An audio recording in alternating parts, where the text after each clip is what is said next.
Each of the circumstances you're describing have been different. I don't think any of them has been as sharp as this decline, as precipitous as this decline, and I don't think any of them did last as long as people are projecting these declines to continue.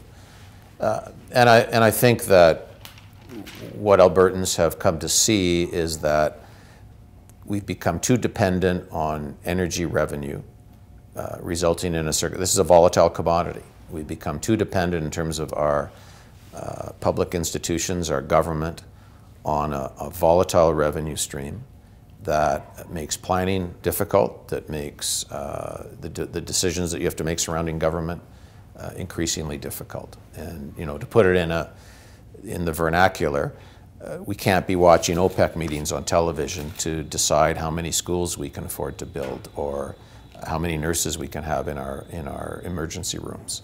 And so we have to deal with that, and I think there's a consensus amongst Albertans that we have to deal with that. And so this circumstance, I think, is different. It is more precipitous, and I think it's produced more uncertainty.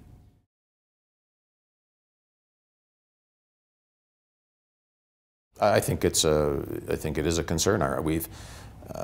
I'm told that our growth projections have declined from something in the nature of in excess of 3% GDP growth to something below 2%.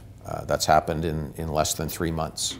If you listen to what executives are saying of energy companies, it's having an effect on the CapEx decisions that they're going to make, the investments in Alberta.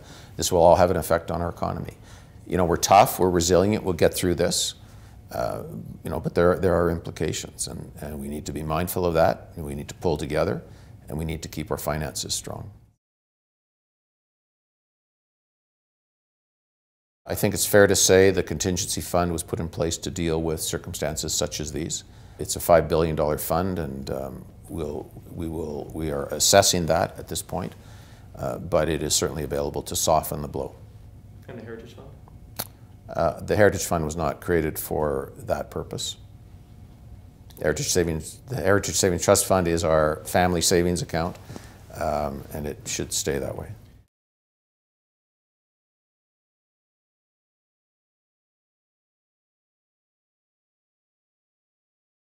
It's very challenging. It's very challenging.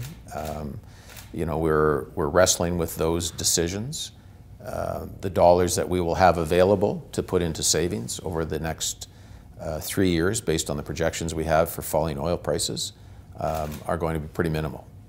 That's not the challenge that we face right now. The challenge we face is how to deal with potentially very large deficits that we cannot afford to incur as a province.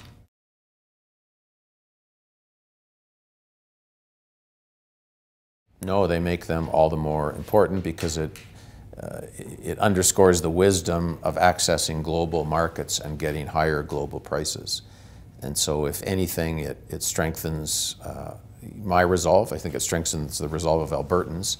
We have to get these pipelines built because whatever oil prices are going to be, we know we're going to get higher prices if we access global markets, and we can't do that unless we build pipelines.